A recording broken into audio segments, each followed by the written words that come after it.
హైదరాబాద్లో కొద్ది రోజులుగా సైకాలజిస్టుల చుట్టూ కొందరు విద్యార్థుల తల్లిదండ్రులు చక్కర్లు కొడుతున్నారు. ఉదయం సాయంత్రం వేళల్లో సైకాలజిస్ట్ సెంటర్లకు క్యూ కడుతున్నారు. తమ పిల్లలకు లెర్నింగ్ డిజబిలిటీ సర్టిఫికేట్లు ఇవ్వాలని పట్టుబడుతున్నారు.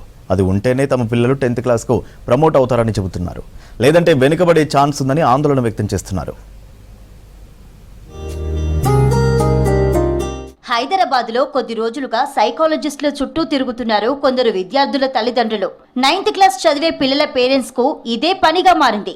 ఉదయం సాయంత్రం వేళల్లో సైకాలజిస్ట్ సెంటర్లకు క్యూ కడుతున్నారు. తమ పిల్లలకు లెర్నింగ్ డిజబిలిటీ సర్టిఫికేట్లు ఇవ్వాలని పట్టుబడుతున్నారు. అది ఉంటేనే తమ పిల్లలు 10th క్లాస్ కు ప్రమోట్ అవుతారని చెబుతున్నారు. లేదంటే వెనుకబడే ఛాన్స్ ఉందని ఆందోళన వ్యక్తం చేస్తున్నారు పేరెంట్స్.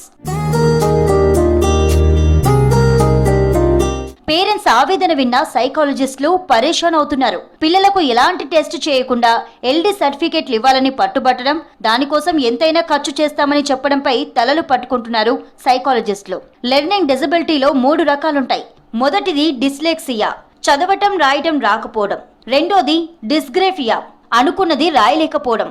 మూడోది డిస్కాలిక్యూలియా, అంకెలను అర్థం చేసుకోలేకపోవడం. విద్యార్థి దశలో ఇలాంటి చిన్న చిన్న లోపాలుంటాయి. టీచర్లు, తల్లిదండ్రులు వీటిని గుర్తించి అధిగమించేలా ప్రోత్సహించాలి. అవసరమైతేనే తప్ప తమ దగ్గరకు రావాల్సిన పని లేదంటున్నారు సైకాలజిస్టులు. కొన్ని స్కూళ్ళల్లో మనం అబ్జర్వ్ చేస్తున్నాము, 9th క్లాస్ తర్వాత 10th పంపించేటప్పుడు because they are worried about their percentages and all, ఇవాళ రేపు ఎల్డీ సర్టిఫికేషన్ తీసుకురండిని పంపించే స్కూల్స్ కూడా దురదృష్టవశాత్తు కనిపిస్తున్నాయి. ఎల్డీ సర్టిఫికేషన్ తేవడం కాదు, నిజంగా చైల్డ్ ఎల్డీ అయితే సర్టిఫికేషన్ ఉండాలి, కానీ చదవట్లేదు పర్సంటేజ్లు రావాలి కాబట్టి సర్టిఫికేషన్ అడగడం అన్నది దురదృష్టం. వాళ్ళకి సరి అయిన సమయంలో సరి అయిన థెరప్యూటిక్ అంటే ప్రొఫెషనల్ హెల్ప్ దొరకడము అన్నది ఇక్కడ ఇంపార్టెంట్. అండ్ చైల్డ్ యొక్క కెపాసిటీ కూడా ఇంపార్టెంట్.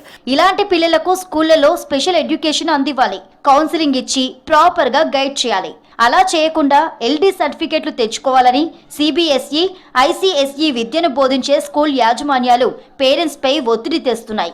ఇలాంటి సమస్యతో ఉన్న పిల్లలకు నార్మల్ తెలివితేటలే ఉంటాయి, కానీ కొన్ని న్యూరాన్స్ డిఫికల్టీ వల్ల ఇబ్బంది పడతారు. వారిని సరైన దిశలో చదివించడం, రాయించడం చేయాలి. ఎల్డీ సర్టిఫికేట్లుంటే ఇలాంటి సమస్యతో ఇబ్బంది పడుతున్న పిల్లలకు ప్రభుత్వం తరపున కొన్ని ఇన్సెంటివ్స్ ఉన్నాయి.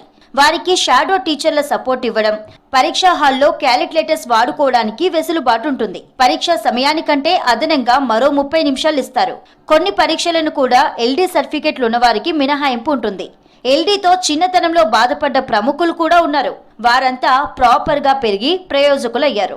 ఒకవేళ ఎల్డీ సర్టిఫికేషన్ ఉంటే ఆ పిల్లలకు కొన్ని గవర్నమెంట్ సైడ్ నుంచి ఇన్సెంటివ్స్ ఉన్నాయి.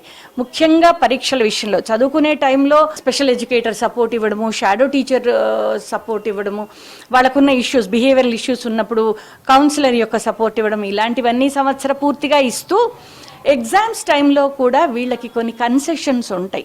వాళ్ళు మ్యాథమెటిక్స్ యొక్క ఎగ్జామ్లో వాళ్ళు క్యాలిక్యులేటర్ వాడుకోవడానికి వెసులుబాటు ఇస్తారు. బికాజ్ వాళ్ళకి ఆ క్యాలిక్యులేషన్ డిఫికల్టీస్ ఉంటాయి కాబట్టి 3 గంటల్లోనే పేపర్ కంప్లీట్ చేయాలి అన్నప్పుడు ఆ స్ట్రెస్ వల్ల వాళ్ళు చేయలేకపోవచ్చు. అండ్ చాలాసార్లు వాళ్ళు స్లో ఉంటారు రాయడాల్లో, కానీ ఇలాంటి విషయాల్లో అందుకు వాళ్ళకు ఒక అరగంట సేపు ఎక్స్ట్రా వెసులుబాటు ఇస్తారు. పిల్లల్లో లెర్నింగ్ డిజబిలిటీ సమస్య అంతగా లేకున్నా సిటీలోని కొన్ని బడా స్కూళ్లు ఎల్డీ సర్టిఫికేట్లు తెచ్చుకోవాలని పేరెంట్స్ పై ప్రెషర్ చేస్తున్నాయన్న విమర్శలున్నాయి.